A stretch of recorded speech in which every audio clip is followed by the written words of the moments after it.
تحریک انصاف کا long march Imran Khan کی قیادت میں 4 نومبر کو اسلام آباد میں داخل ہوگا۔ تحریک انصاف نے اس حوالے سے ضلعی انتظامیہ کو باضابطہ درخواست بھی دے دی ہے۔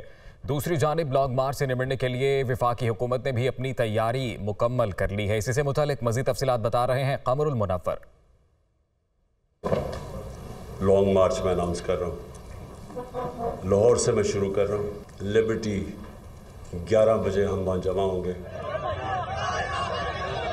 چیئرمین تحریک انصاف عمران خان کی جانب سے لانگ مارچ کا اعلان۔ لاہور سے شروع ہونے والا لانگ مارچ 4 نومبر کو اسلام آباد میں داخل ہوگا۔ اسلام آباد کے G9 اور H9 کے درمیان جلسہ اور دھرنا دیں گے۔ تحریک انصاف نے ضلعی انتظامیہ کو درخواست دے دی۔ حکومت کی تیاریاں بھی مکمل، ہزاروں کی تعداد میں کنٹینرز سڑکوں کے اطراف رکھ دیے گئے۔ داخلی راستوں پر خندقیں بھی کھود دی گئیں۔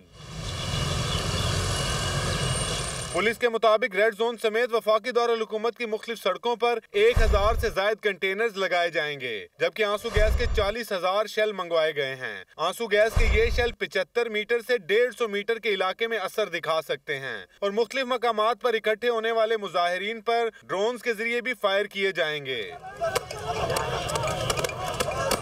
اگر آپ نے اسلام آباد پہ کوئی جتھے یا چڑھائی کی کوشش کی تو اس کو پوری طاقت سے روکیں گے۔ یہ 2 ٹوک بات میں آپ کو یہ کہہ رہا ہوں، اگر اس کا اثر آپ پہ ہو گیا تو یہ آپ کی بھلائی ہوگی، باقی ہم جو ہے وہ پوری طرح سے تیار ہیں۔ 25 مئی کو باہر سے 18,000 سیکیورٹی اہلکار منگوائے تھے، جبکہ اس مرتبہ 24,000 سیکیورٹی اہلکار اسلام آباد پہنچیں گے۔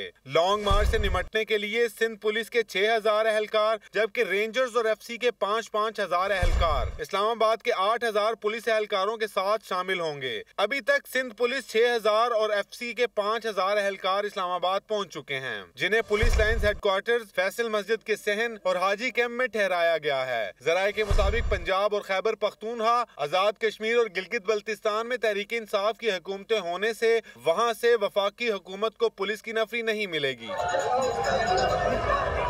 پنجاب، خیبر پختونخوا، آزاد کشمیر اور گلگت بلتستان سے آنے والے قافلوں کو وفاقی دارالحکومت کے 3 بڑے انٹری پوائنٹس تک پہنچنے میں کوئی مشکل پیش نہیں آئے گی۔ پنجاب سے آنے والے قافلے بآسانی ٹی چوک، خیبر پختونخوا اور گلگت بلتستان سے آنے والے قافلے اسلام آباد ٹول پلازا اور مظفر آباد سے آنے والے قافلے براستہ مری اسلام آباد میں داخل ہوں گے۔